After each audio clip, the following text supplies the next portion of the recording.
It certainly won't exist in its present-day form, and the reason is very simple.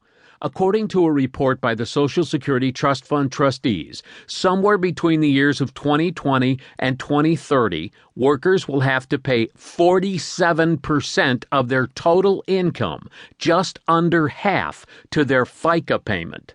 This does not count income taxes or sales taxes or property taxes or any other taxes they'll have to pay. Just Social Security will take half their income. Why so much?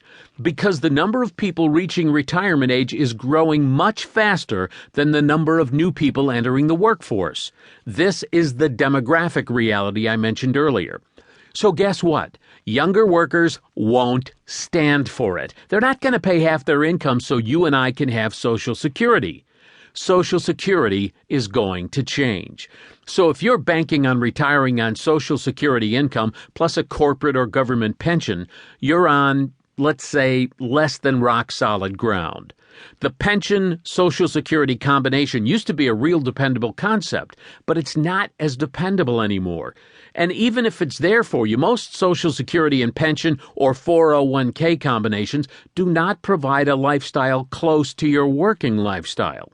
The bottom line is that for most Americans, the dream is just that, a dream. A dream that for 96% of us is not coming true, at least in the sense of giving us a golden retirement to match our golden years. Now, why isn't it working? We feel like we're doing all the right things. We're working hard at our jobs. Americans are more productive than any other workforce in the world.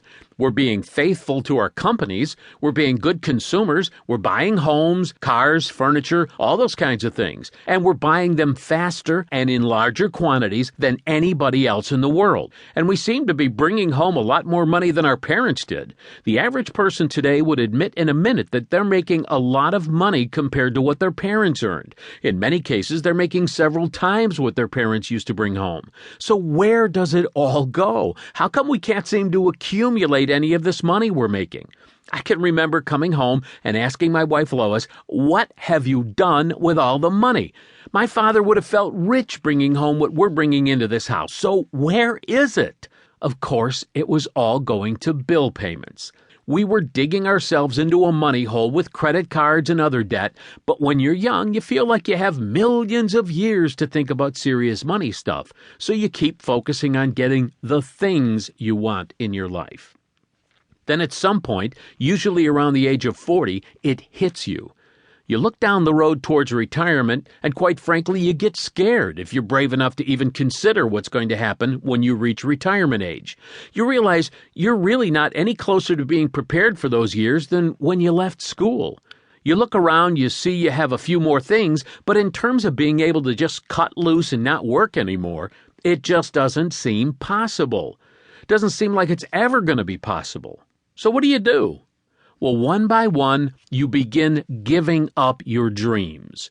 You realize you're just not making any progress. In fact, when you get real honest with yourself, you admit that you're just trying to get by. The dreams have long been laid to rest in the dream graveyard. So how can you bring those dreams back to life? Think back about when you used to say, "Hey, I'm going to have this, and I'm going to own that, and I'm going to retire with this kind of lifestyle, and I'm going to do it all by the time I'm 30. But after about 20 years out in the world, you start saying, "Hey man, I just hope I make it." You watch the evening news, and that doesn't help any because you hear what sounds like either the funeral of the American economy or the rebirth of it, depending on who's doing the talking.